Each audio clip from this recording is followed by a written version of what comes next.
In this lesson, we're going to talk about how to talk to your boss. Whether you're with your family or at work, one of the most important things in any relationship is trust. Building trust is a popular phrase when talking about relationships in English because you always want to act and speak in a way that causes people to trust you more, not less. Every person has what we call a trust language, or a way of talking and acting around them that will build their trust or erode their trust, meaning make their trust become less and less. Whether the relationship is your coworker or a family member, trust in relationships is like an invisible bank account. You make deposits by speaking their trust language, meaning you invest in the relational bank account by speaking or acting in a way they specifically find valuable. And most of the time, the other person will not even think about the level of trust they feel toward you, but they will act based on it. So if they're treating you poorly or the relationship feels strained or difficult, it might be because the trust bank account is low and they don't trust you. Maybe you've made withdrawals without knowing it by saying or doing something that caused them to trust you less. Just like your actual bank account that has money in it, you want the balance of your trust bank accounts with people to be high. In order to keep the trust bank account balance high in your relationship with your boss or anyone, you need to learn their trust language or how to talk and act toward them in order to make more deposits than withdrawals in the relationship. Two huge areas for trust at work are character and competence. The first is character. Hopefully you already have an idea of what good character means, and there are many important traits for a good character, so we won't talk about them all. But an important word in English is integrity, and having integrity means you are the same person with your words and actions everywhere you go. Are you honest, hardworking? Do you keep your word, whether it's a big promise or small? If you have strong character, you will have the ability to form close professional relationships. But if you don't have integrity, people won't be able to trust you. Second is competence. Competence just means your skills at your job and your preparation for tasks and meetings. Don't let your English competence make you feel or act less competent at your job. For the most part, your colleagues will understand your English level might make you sound less competent at communicating, but it doesn't mean you're less competent at actually doing your job. And it doesn't matter if you're starting a new job or if you've been working with your boss for a long time already. You can start building trust with your boss, even if you feel like the trust bank account is low. There's always hope. One thing you can do to bridge the gap between your English level and where you want to be to sound competent is to be a listener and learner as you start the job, and to learn jargon by reading articles for vocabulary. Now we're going to talk about things you might need or want to ask your boss. The first situation is asking for more work or seeing other things that need to be done and asking if you should do them. Your boss will like this because it shows you are taking initiative. You could say something like, "I have some extra space lately, and I have an idea for how to organize the customer file system in a way that would be more efficient for everyone. Would you like me to work on that?" We'll talk more about making suggestions later. But first, let's talk about the words we use to talk about how much time or ability you have for work. The first one is space. In business English, we often use space to refer to how much time we have based on how much unfinished or anticipated work we have left. I should have some extra space for a meeting in a couple weeks, once we wrap up this current project. The next word we use is bandwidth. This term is actually used to talk about the amount of data a computer network can handle, and therefore how fast it can operate. For business English, we simplify the idea to mean how much time you have for different projects. If you have a lot of bandwidth, you have time to take on more work. If you're low on bandwidth, then you don't have time left to add work or responsibilities. The last word is capacity. We use this term similarly to space and bandwidth, but it's often more big picture and doesn't change as much.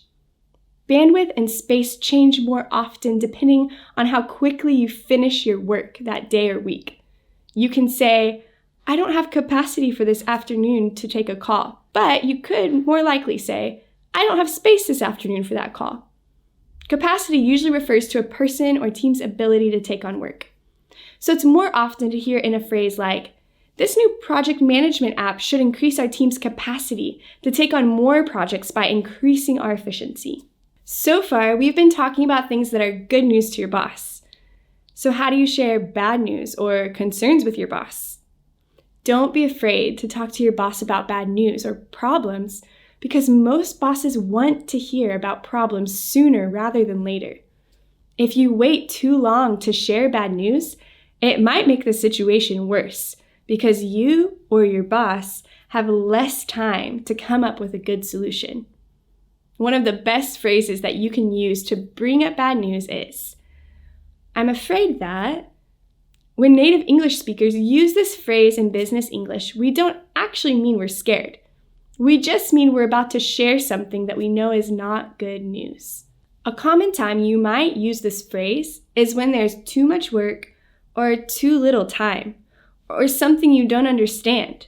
So it could sound like, I'm afraid that this request from the HR department is just too much to finish by the end of the week. Do you mind if I wrap it up early next week? Or, I'm afraid I don't fully understand the interface on this new software edition. Could I reach out to Henry in IT and see if he can help me with it?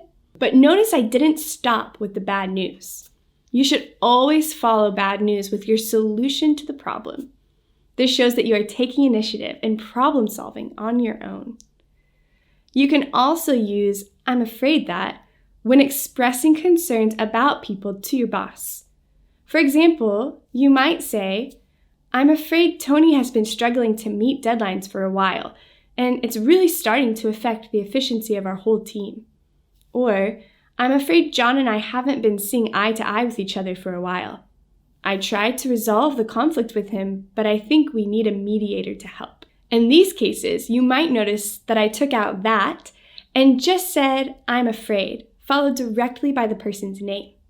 But it will sound okay to say it either way. Next, asking for permission is a very common thing that native and non-native speakers alike struggle with because we're nervous they'll say no. Simply practicing asking questions with modals like can, could, and might will help with most questions for permission. Here are a couple of common ways we can ask politely but confidently. Would you mind if? Do you think I could?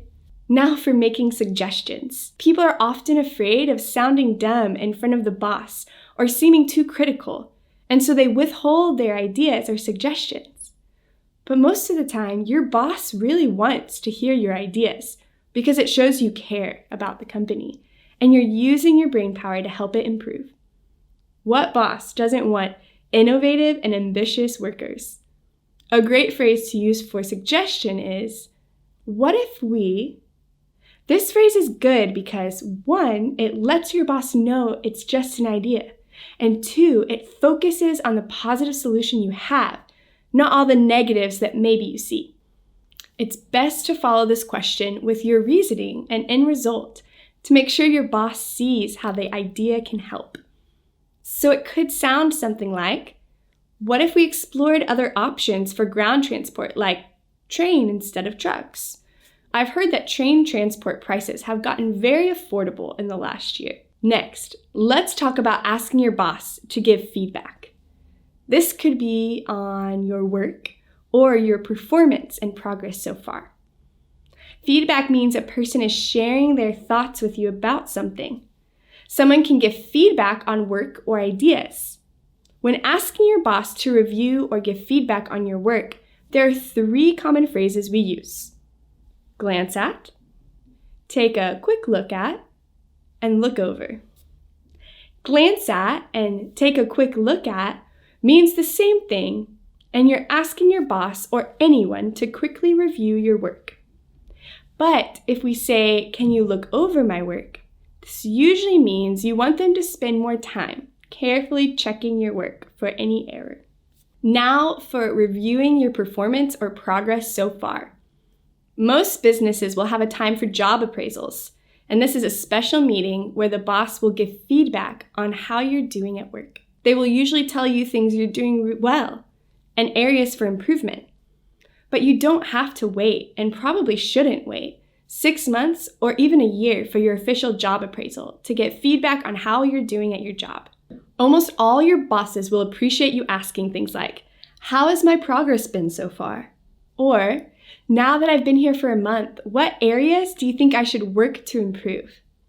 Like many of the other questions we've talked about in this video, it shows you are taking initiative. Now, as we wrap up this lesson about talking to your boss, remember, there will come a time for your official job appraisal.